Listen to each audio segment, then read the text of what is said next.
Hi, everyone. So today, as we talk about electrical energy, okay, in order to understand the basics of electrical energy, we're going to talk briefly about these two terms, conductors and insulators, okay?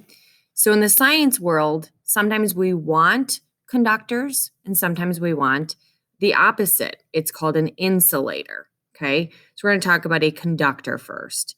A conductor is an object or material that does allow the flow of electrical energy to go in one or more directions. So it does allow that electricity to pass in that material. Okay. Materials typically made of metal are good conductors. Again, a conductor allows the electric current or flow of energy to occur. I think of conductors, I think of metal. Okay. Electrical currents or other materials besides metals. This is when you get a little bit older, but you might know what graphite is. Copper is another good example.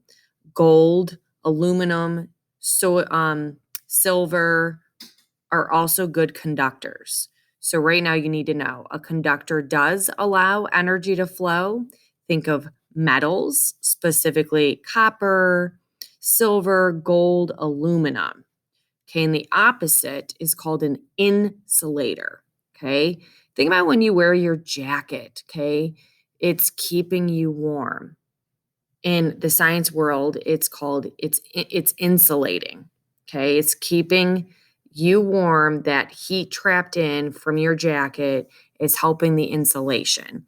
Or your house has actually insulation in it. Think about in the winter here in good old Ohio, it's extremely cold. So your house is insulated and it's doing the opposite of a conductor. So an insulator is material that does not allow electrical charge to flow freely. A conductor does allow electricity to travel freely. An insulator does not allow. Okay.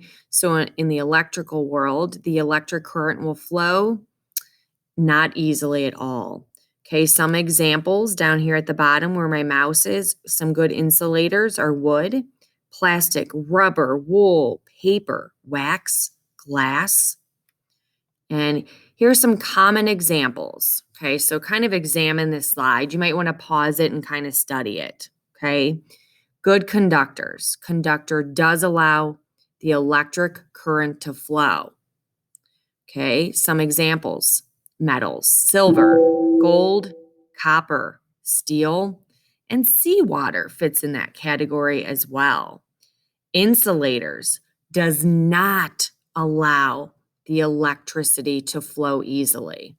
Rubber is a great insulator. Glass, oil, diamond, and dry wood, specific type of wood here, okay?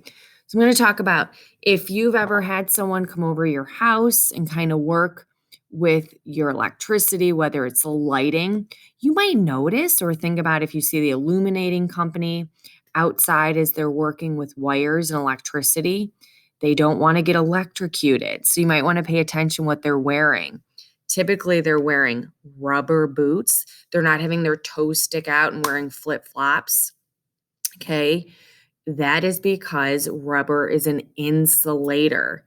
Okay. It will not allow that electricity to flow easily. Therefore, the people working on these wires will not get electrocuted. It'll stop that flow of energy. Okay. But we also want conductors because we want the flow of energy or electrical energy. We want to be able to watch our TVs, flip the switch. So we want conductors such as silver, gold, copper, steel, and metals, but we also want insulators to keep us safe and stop that flow of energy. Okay, so you will be asked today, very shortly, to come up with a list of objects that are good conductors and insulators.